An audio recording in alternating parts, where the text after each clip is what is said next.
अंदर घुस आई थी। गार्ड दरवाज़ा खोला था, गार्ड भी संलिप्त है। बन्ना गुप्ता के आदेश पे दरवाज़ा खोला था और दो लड़का रुमाल चेहरे पे ढक के अंदर आए थे और हम लोग लड़की लोग जो है ये सब देख करके काफ़ी हल्ला गुल्ला किए थे। बहुत वहाँ बेंच दरवाज़ा भी टूटा था, बहुत हल्ला गुल्ला हुआ था। बन्ना गुप्ता की पिटाई भी कर दिए थे और वो जो परिसर में एक उनका रूम है रखी हुई है नाइट होल्ड करने के लिए, उसमें से एक पुरुष एक महिला भी भाग खड़ी हुई थी, लड़का भी भाग गया था। सकता है कार्रवाई नहीं करते हैं। दूसरी बात है, अभी सिर्फ उत्तर रक्षा गृह का ही नहीं, निशांत बालिका गृह जो उसी ग्राउंड में बगल वाली बिल्डिंग उनका भी प्रभार उन्हीं को मिला हुआ है। दोनों जगह जांच की जानी चाहिए। एक जगह 18 साल से कम उम्र की बच्ची का रहने का है बालिका गृह में और उत्तर रक्षा गृह में वयस्कों का रहने का व्यवस्था है 18 साल से ऊपर के। हाँ, 18 साल से ऊपर का। और सीपीओ उषा लता सिन्हा जी की डेट होने के बाद बालिका गृह निशांत बालिका गृह गाय घाट पटना में उनका भी परिवार उन्हीं को मिल गया है। गेट एक ही है और कंपाउंड में अलग अलग एक ही बिल्डिंग में एक तरफ उत्तर रक्षा गृह चलती है, एक तरफ निशांत बालिका गृह चलती है। लड़कों से मिलाने का इनका शुरू से आदत रहा है। 2018 में मैं लिख चुका था। अगर नमस्कार दर्शकों, फर्स्ट न्यूज़ बिहार देख रहे हैं, मैं सचिन कुमार। बिहार में सुशासन की सरकार है और डबल इंजन की सरकार है और सरकार का नारा है बेटी बचाओ बेटी पढ़ाओ। लेकिन जिस तरह से बिहार में पिछले कुछ साल पहले मुजफ्फरपुर गृह कांड हुआ था, सरकार के साथ साथ पूरे देश की एक आत्मा झंझोड़ दी थी। उसी तरह का एक गृह कांड अभी पटना में हुआ है, पटना सेंट्रल होम जो गाय घाट में है। इसी की तमाम जानकारी देने के लिए हमारे साथ रंजीत जी हैं। तो रंजीत जी, आप बताइए, पहले अपना परिचय बता दीजिए। मेरा नाम रंजीत कुमार है, मैं गया का रहने वाला हूँ। मैं वर्ष 2018 में जिला बाल संरक्षण इकाई नवादा में एज ए काउंसलर के पद पर था और जो अभी गाय घाट उत्तर रक्षा गृह का मामला आया है, वहाँ जो अधीक्षिका बन्ना गुप्ता जी हैं, वो पहले जिला बाल संरक्षण इकाई नवादा में बाल संरक्षण पदाधिकारी के पद पर नियुक्त थी। वहाँ भी इनके रीजन में कई आरोप लगे हैं। इनको सुपरविज़न करना था संस्थानों का, संस्था द्वारा संचालन बाल गृह, दत्तक ग्रहण संस्थान, ये सब का। लेकिन दत्तक ग्रहण संस्थान वहाँ चलती थी जिसमें कई बच्चे की मृत्यु हुई थी। वर्ष 2017 में नवंबर से लेकर के 2018 फरवरी माह तक 6 बच्चों की लगातार मृत्यु हुई थी और ये कुछ नहीं कर रही थी। और मेरी सबसे पहले पोस्टिंग औरंगाबाद ज़िला में हुई थी, नवंबर में मेरी पोस्टिंग हुई थी। फरवरी 2018 में मैं स्नातक होकर नवादा ज़िला में गया था, जिला बाल संरक्षण इकाई में। वहाँ मैं ये देखकर भौचक रह गया। बन्ना गुप्ता जी से बोला भी, आप क्यों कार्रवाई नहीं करती है। कई बार इनसे बहस भी हुआ है ये मैटर पे। उसके बाद जब फरवरी में एक बच्चे की मृत्यु होती है तो वहाँ न्यूज़ हाईलाइट करते हैं इस मामले को। हाईलाइट होने के बाद जिला पदाधिकारी महोदय, जो तत्कालीन जिला पदाधिकारी श्री कौशल कुमार जी, जांच कमेटी बनाते हैं। जांच कमेटी में बाल कल्याण समिति के मेंबर रहते हैं, हम रहते हैं और एक और सीपीओ थी उषा लता सिन्हा, जो उत्तर रक्षा गृह के कंपाउंड में ही निशांत बालिका गृह संचालित है। दोनों का जुलाई में दोनों का एक ही साथ स्नातक हुआ था 2018 में। एक का उत्तर रक्षा गृह के अधीक्षिका के पद पर हुई थी और उषा लता सिन्हा जी का निशांत बालिका गृह में हुई थी। उनकी कुछ माह पहले एक्सीडेंट में मृत्यु हो गई है, लेकिन उनकी मृत्यु कैसे हुई हमें तो उसकी मृत्यु पे भी आशंका है कि कहीं जो मृत्यु उनका एक्सीडेंट से हुआ उस पर आपको आशंका है? हाँ, आशंका है, क्योंकि यहाँ आने के बाद वो भी अच्छी कार्य कर रहे थे, उनके कई दुश्मन हो गए थे। हमें लगता है कि उनके हत्या का रूप एक्सीडेंट दे दिया गया, हत्या करके एक्सीडेंट का रूप। गुप्ता गया में थी, गया की बात कर रहे हैं, नवादा में थी। तो किस तरह का उनका आप देखते थे कि आपको ये लगा कि बन्ना गुप्ता इस तरह में विलुप्त है? क्या ऐसी कोई घटना बता सकते हैं? हाँ, बच्चे की जब मृत्यु हो रही थी तो इनका काम था सुपरविजन करना संस्थान का। दत्तक ग्रहण संस्थान एनजीओ द्वारा संचालित थी और ये वहाँ निरीक्षण में भी जाती थी। त्रुटियाँ तो इनको भी मिलती थी, लेकिन त्रुटियाँ के बदले अवैध पैसे को गाही करती थी। वहाँ एक प्रोजेक्ट कोऑर्डिनेटर थे आदर्श कुमार और एमपी सिन्हा जो उनके संचालक थे। इन लोग से अवैध पैसे लेकर के ये मुँह नहीं खोलती थी और आगे इनका पर कार्रवाई हेतु अनुशंसा नहीं करती थी। अब मामला बढ़ता देख करके जांच कमेटी बैठती है तो जांच रिपोर्ट डीएम साहब को जाते हैं। डीएम साहब अनुशंसा करते हैं समाज कल्याण विभाग से। समाज कल्याण विभाग से ब्लैक लिस्टेड वो एनजीओ हो जाते हैं और अभी भी संचालन हो रहा है डीसीपी नवादा के अंदर में। अच्छा, आपने बोला कि वो जो एनजीओ था ब्लैक लिस्ट हो चुका था। हाँ, हाँ। और वंदना कुमारी वहीं थी, वंदना गुप्ता जो थी वहीं थी। लेकिन वंदना गुप्ता को ब्लैक लिस्ट ना करके उनको यहाँ पटना भेज दिया गया। हाँ, इनका ट्रांसफ़र कार्रवाई में नहीं हुई थी। 3 साल नियम है कि सरकारी कर्मी को 3 साल में ट्रांसफ़र करना है। वो 3 साल पूरी कर चुकी थी और उनका स्थानांतरण हो चुका था। अब यहाँ हुआ है तो ये जुलाई 2018 में ज्वाइन की है और सितंबर में ही ये कांड हो गया था। आज वो लड़की बयान देने सामने आएगी। मैंने इस घटना का 27/12/2018 को प्राइम मिनिस्टर के पोर्टल पे, पब्लिक गर्वेनेंस पोर्टल पे मैं शिकायत भी किया था और उसमें शिकायत तो बहुत लंबा चौड़ा है, लेकिन मुख्य बात ये थी, गया से अल्पावास गृह से एक लड़की उत्तर रक्षक गृह पटना गायघाट में आई थी। वो रिलीज होकर के जब परिजन से आई तो उनसे मेरा संपर्क हुआ। वो बताई कि भैया वंदना गुप्ता जो है सितंबर माह में, उनको डेट एग्जिट तो नहीं बताई, 10 तारीख से लेकर 15-16 तारीख के बीच में रात्रि को 9 से 11 बजे 2 लड़का को अंदर घुसाई थी। गार्ड दरवाज़ा खोला था, गार्ड भी संलिप्त है। वंदना गुप्ता के आदेश पे दरवाज़ा खोला था और 2 लड़का रुमाल चेहरे पे ढक के अंदर आए थे और हम लोग लड़की लोग जो है ये सब देख करके काफ़ी हल्ला गुल्ला किए थे। बहुत वहाँ बेंच दरवाज़ा भी टूटा था, बहुत हल्ला गुल्ला हुआ था। वंदना गुप्ता की पिटाई भी कर दिए थे और वो जो परिसर में एक उनका रूम है रखी हुई हैं नाइट होल्ड करने के लिए, उसमें से एक पुरुष एक महिला भी भाग खड़ी हुई थी, लड़का भी भाग गया था। और जांच करने के लिए आलमगंज थाना भी सुबह आया था महिला दल के साथ। और जिला बाल संरक्षण इकाई पटना का दिलीप कामत सर जो हैं वो भी गए थे। अब दिलीप कामत सर इसलिए जाते हैं कि ये जिला लेवल का सुपरविज़न का है, तो वो ही इसका निरीक्षण करेंगे। ये अनुशंसा ही नहीं कभी कार्रवाई का किए, हमेशा वंदना गुप्ता जी को बचाते आए हैं। क्लीन चिट वंदना गुप्ता को हर बार मिलते रहा है। इसके पीछे क्या कारण हो सकता है? इसके पीछे कारण ये है कि ये लोग जिम्मेदारी नहीं लेना चाहते हैं, बच्ची को हल्का में ले रहे हैं। ये भी कारण हो सकता है कि वंदना गुप्ता, आपने कहा कि पैसे को उगाही करती है, तो क्या हिस्सा सबको भी जाता होगा? बिल्कुल जाता होगा। अब ऐसे घटना घटी है, मैं भी कंप्लेन किया था। उल्टा ये समाज कल्याण विभाग द्वारा प्रधानमंत्री को जो मैं लिखा था, उसके बाद समाज कल्याण विभाग द्वारा एक पत्र मेरे मेल पे आती है, जिसका पत्रांक संख्या मैं बता रहा हूँ। पत्रांक संख्या 410 है, 1/3/2021 को आती है और हमसे शपथ पत्र और साक्ष्य मांगा जाता है। जबकि प्रधानमंत्री के पोर्टल पे जो मैं शिकायत माननीय प्रधानमंत्री महोदय जी से किया था, उसमें सभी बिंदुवार लिख दिया था कि सीसीटीवी फुटेज देखा जाए, ये कैमरा भी बंद कर देती है अगर बंद पाया जा रहा है, लड़की से पूछताछ किया जाए। अभी भी 2018 में सितंबर में जो लड़की वहाँ थी, उनसे अभी भी उनका एड्रेस ट्रेस करके बात किया जाए तो वो सारी बातें बताएंगी। उसी में से एक लड़की आज शाम को बयान देने आ रही है, वो बताएगी घटना क्या हुआ था। हमारा आरोप सत्य था कि झूठ था। और रही बात शपथ पत्र की, तो पीजी प्रधानमंत्री का माई गवर्नमेंट ऐप्स पे जाकर अगर कोई भी पब्लिक रजिस्ट्रेशन करता है उसका, तो रजिस्ट्रेशन करने के बाद सारा उसमें ईमेल आईडी डालना होता है, सारा बायोडाटा डालना होता है, ईमेल पे भी ओटीपी आता है, मोबाइल पे भी ओटीपी आता है, सारा वेरिफिकेशन करने के बाद ही वो रजिस्टर्ड होता है। तो इसमें शपथ पत्र का कोई ज़रूरी भी नहीं था, लेकिन अब मैं इस पर दूंगा।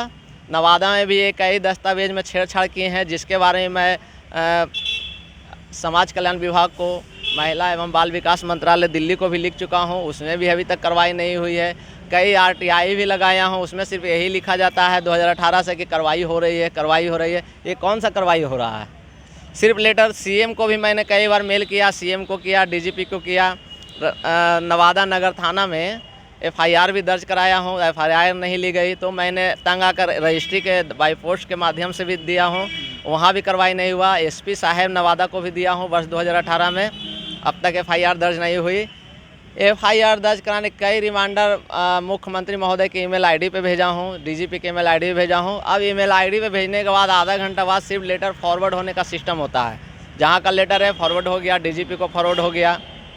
मान ले जाए हम जिला बाल संरक्षण इकाई का कंप्लेंट CM को कर रहे हैं, तो CM फॉरवर्ड करते हैं समाज कल्याण विभाग को, समाज कल्याण विभाग नवादा DM को करते हैं, नवादा DM फिर जिला बाल संरक्षण इकाई में कर देते हैं। मतलब कार्रवाई नहीं, सिर्फ आप जहाँ का है वहीं लेटर भेज दिया, क्या कार्रवाई होगा? मतलब बात ये होता है कि चोर को ही दे दिया गया सुरक्षा का उपाय, जो चोरी कर रहा है उसी को बता दिया कि आप रक्षा करिए, अपना पक्ष रखिए। हाँ, अपना पक्ष रखिए, आपके खिलाफ ये कंप्लेन हुआ है, वो 5 आना रख के अपना बचा, मतलब कि उसको बचाने का ये कंप्लेन है, पूरा बिंदुवार सारा डिटेल उनको दे दिया जाता है। पूरा सिस्टम मिला हुआ है इसमें, पूरा सिस्टम मिला हुआ है। जांच प्रक्रिया अच्छा नहीं है यहाँ का, इसको सिस्टेमिक होना चाहिए। अगर समाज कल्याण विभाग पे बार बार आरोप लग रहे हैं तो अलग से अन्य दूसरे विभाग द्वारा जांच कराई जानी चाहिए थी। इस मामले में भी सीबीआई से जांच करा, सीबीआई का मामला है, सीबीआई के संज्ञान में जांच होनी चाहिए थी, या हाई कोर्ट का जज माननीय न्यायाधीश महोदय के जांच अध्यक्ष में जांच कमेटी बना के संज्ञान लिया उन्होंने। हाँ, संज्ञान तो लिया है, केस सुनवाई, लेकिन उनके अध्यक्ष में एक जांच कमेटी बननी चाहिए थी, हर बिंदु का जांच होनी चाहिए थी। वंदना गुप्ता कई लड़कियों को जो है अन्य लड़कों को बाहर से बुला के मिलवाती है और परिजन बताकर मिलाती है। जैसे उस बच्ची ने भी कहा है कि वहाँ 200 कम से कम बच्ची है जो इस पीड़ा से गुजर रही है। बिल्कुल बिल्कुल। और भी नहीं जाने कितनी बच्ची कितने साल से होगी, क्योंकि वो बच्ची जो 6-7 महीना से रह रही है, उससे पहले भी ये घटना हो रहा होगा। जिस तरह से मुजफ्फरपुर का घटना हुआ था जिसने पूरे अंतरात्मा को झंझोर के रख दिया था इस देश को, उसमें भी नीपापोती हुई थी। अगर उस देखा जाए उसकी कार्रवाई, हाईकोर्ट का आदेश को भी ना मानकर उसको नीपापोती करके ब्रजेश ठाकुर को गिरफ्तार करके बड़े मछलियों को बचाने का काम किया गया था उस समय। क्या लगता है कि इस समय भी बड़े मछली का नाम आ सकता है? बिल्कुल आ सकता है। बिना बड़े आदमी का संरक्षण में वो बच ही नहीं सकती है। बार बार समाज कल्याण भी कार्रवाई नहीं करते, यानी ऊपर से उनको ही प्रेशर आता है, इसलिए हो सकता है कार्रवाई नहीं करते हैं। दूसरी बात है, अभी सिर्फ उत्तर रक्षा गृह का ही नहीं, निशांत बालिका गृह जो उसी ग्राउंड में बगल वाली बिल्डिंग उनका भी प्रभार उन्हीं को मिला हुआ है। दोनों जगह जांच की जानी चाहिए। एक जगह 18 साल से कम उम्र की बच्ची का रहने का है बालिका गृह में, और उत्तर रक्षा गृह में वयस्कों का रहने का व्यवस्था है 18 साल से ऊपर के। हाँ, 18 साल से ऊपर का। और सीपीओ उषा लता सिन्हा जी की डेथ होने के बाद बालिका गृह, निशांत बालिका गृह गाय घाट पटना में, उनका भी परिवार उन्हीं को मिल गया है। गेट एक ही है और कंपाउंड में अलग अलग एक ही बिल्डिंग में एक तरफ उत्तर रक्षा गृह चलती है, एक तरफ निशांत बालिका गृह चलती है। लड़कों से मिलाने का इनका शुरू से आदत रहा है। 2018 में मैं लिख चुका था, अगर उस समय इस पर कार्रवाई की जाती, एक एक पहलू की जांच की जाती, हमसे जो सबूत मांगा गया वहाँ की लड़की से पूछताछ की जाती, तो आज इतना बड़ा कांड नहीं हो पाता। मनोबल बढ़ने का यही कारण है, इन लोग पर कार्रवाई नहीं होती है। और ये डरती भी नहीं है, वंदना गुप्ता डरती भी नहीं है, क्योंकि जानती है कि मेरे जिनका भी उनके ऊपर हाथ है, हमको बचा लेगा। संरक्षण मिला हुआ है। हो सकता है लड़की को बाहर ले जाती है तो उनके साथ बच्ची आरोप भी लगाई थी कि लड़कियों को रोजगार के नाम पे, काम के नाम पर बाहर भेजा जाता है। हाँ, और जब पूछा जाता है कि बच्ची कहाँ है तो कोई नहीं बताया जाता है। काम के नाम पे भेजती है। और एक और ये काम करती हैं, हाईकोर्ट में कुछ विधि विवादित युवतियाँ भी हैं, उनको हाईकोर्ट में तारीख के बहाने बाहर ले जाती है। सुबह 8 बजे निकलती है और शाम को, ये देर शाम को आती है। अब कई बार ये भी पता चला है कि वंदना गुप्ता जी जो हैं, सुबह में जब निकलती है तो उनका ड्रेस कुछ और कलर का रहता है, और शाम में आते वक्त उनका ड्रेस का कलर चेंज हो जाता है। कभी या सूट पहन के निकलती है तो साड़ी पहन के आती है, या आशियाना में कहीं पे घर में रहती है। इनका गृह जिला भी पटना ही है। पटना में इनका मायका भी है और ससुराल भी है। और हमें पता चला है कि आशियाना में कोई रूम ली हुई है रेंट पे, मायका में भी नहीं रहती है, ससुराल में भी नहीं रहती है। वो हाईकोर्ट के बहाने घर में भी बच्चे को, लड़कियों को मिलाती है और मोटी रकम वहाँ पर वसूलती है। गिरोह चला रही है, कह सकते हैं। हाँ, इस तरह से तो एक तरह से ये आगे शुरू बार कार्रवाई जब नहीं हुई तो ये आगे बढ़ते बढ़ते ये गिरोह चला रही है। इनका मोबाइल का जब से ज्वाइन की है और जितना सिम कार्ड चेंज की है, मोबाइल का CDR अच्छे से जांच कर लिया जाए, कितने कितने लोग से ये बात करती है, कितने कितने लोग इनसे संपर्क में हैं। उनका गार्ड भी इन्वॉल्व है इसमें। और ये भी पता चला है कई सफाई कर्मी जो है वहाँ पुरुष हैं, और लड़की लोग अंदर गुटखा भी खाती है। उन लोग गुटखा लाने कहता है तो वो भी कहते हैं गुटखा इसी लाएंगे, मेरा काम कर दो। वो भी पूरा सिस्टम ही वहाँ पे मिला होगा। जब वहाँ पे ये घटना होती होगी तो कोई एक आदमी से तो वंदना गुप्ता से नहीं, पूरा का पूरा उनके कर्मचारी भी इसमें संलिप्त हैं। पूरा संलिप्त हैं। और कहा जाता है ना, बहती गंगा में हाथ धो लो, वहाँ कर्मचारी भी देखता है ऐसा हो ही रहा है, हम भी कर लो, तब गुटखा ला के देता है। गुटखा अगर खाने की बात सही है तो उसकी भी जाँच की जाए। वहाँ पे गुटखा का छींटा भी होंगे। अगर ये घटना घट गई इतनी बड़ी तो अब तो उस पूरा व्यवस्था कर रही होगी अपने बचने का, साफ़ सफाई का, लड़की को भी डरा धमका के कन्वेंस कर रही होगी। और कई बाहरी लड़का को जब मिलाती है तो लड़की का पेरेंट्स बता के, भाई बता के, रिश्तेदार बता के एंट्री करती है रजिस्टर में। उसका भौतिक सत्यापन की जानी चाहिए। और पूरा बारीकी से हम तो कहेंगे कि वहाँ जो नाला बाथरूम का जो भी है उसकी भी पानी का सैंपल लेकर जांच किया जाएगा, उसमें गुटखा का अंश है कि नहीं। लड़के का टोटल सभी लड़के का मेडिकल जांच कराया जाए, ब्लड से लेकर सभी चीज़ें कराई जाए।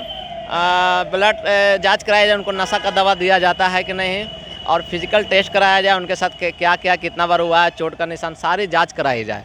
जांच में स्पष्ट हो जाएगा कि बालिका गृह में कितनी कांड हो रही हैं, बंदा गुप्ता कर रही हैं, और उनके साथ जो जो मिली भगत करके स्टाफ कर रहे हैं सभी को अरेस्ट किया जाए। अब विलम्ब पहले अरेस्ट किया जाए, और जब जांच कमेटी जाए तो बन्ना गुप्ता को हटा कर ही जाएं, क्योंकि बन्ना गुप्ता के डर से या अन्य कर्मी के डर से लड़की खुलकर हो सकता है नहीं बोल पाएगी, क्योंकि बन्ना गुप्ता बाघ है और लड़की लोग जो है बकरी का मेमना है, मजबूर बच्ची है, उनका न माता है न पिता है, वो अनाथ है। सरकार संवेदनशील नहीं है, वो भी देख रही है, सरकार कुछ नहीं कर रहे हैं, वो बेबस है, लाचार है। 4 दिन भूखा रखेगा तो खाने के लिए उसको मिलेगा नहीं, तो भूखा में तो कुछ भी करने को तैयार हो जाएगी।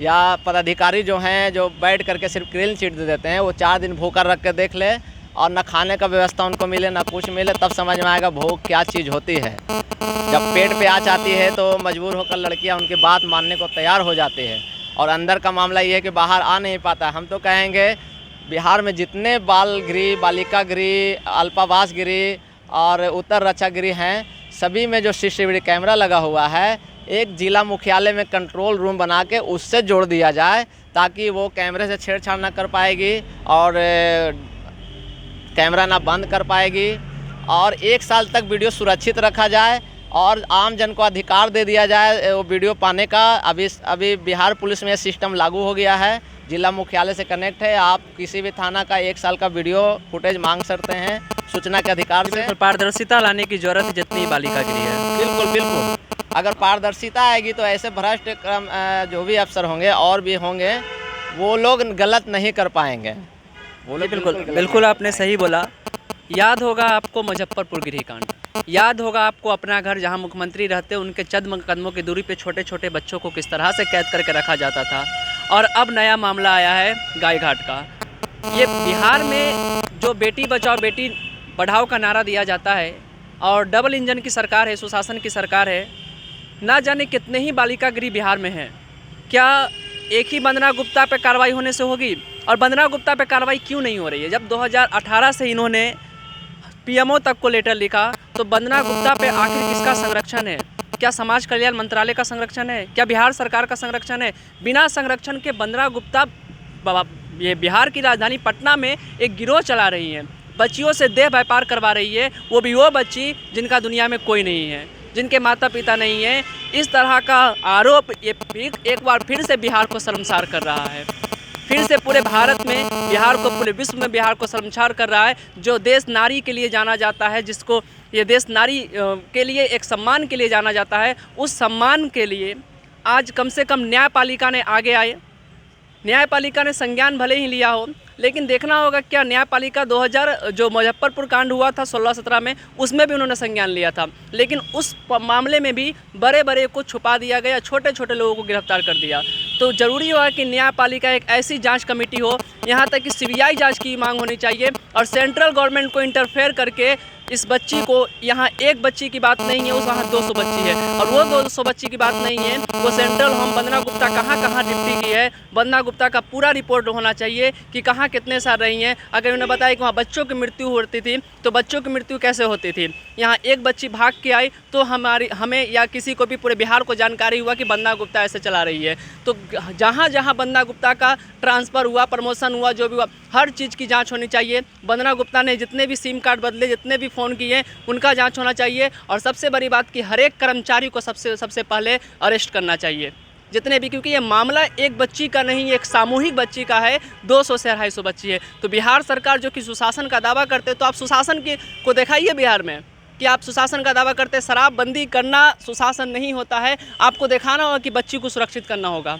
क्योंकि ये बच्ची आपके घर की है। बिहार में तो प्रतिदिन बलात्कार होते हैं, मेरा ये रिपोर्ट नहीं है, 3-4 बलात्कार डेली होते हैं, और यहाँ तो एक सामूहिक बलात्कार है और सरकारी तंत्रों के द्वारा ये बलात्कार किया जा रहा है। तो अब देखना होगा कि हाई कोर्ट के संज्ञान लेने के बाद क्या इस मामले में बच्चियों को न्याय मिल पाएगा, या फिर से मुजफ्फरपुर 2017 में जो घटना हुआ था 16 में, उसके तरह लीपापोती करके बड़ी मछलियों को बचा ली जाएगी। अब इसी खबर पे हम आगे आपको अपडेट देते रहें, बने रहिए फर्स्ट न्यूज़ बिहार के साथ।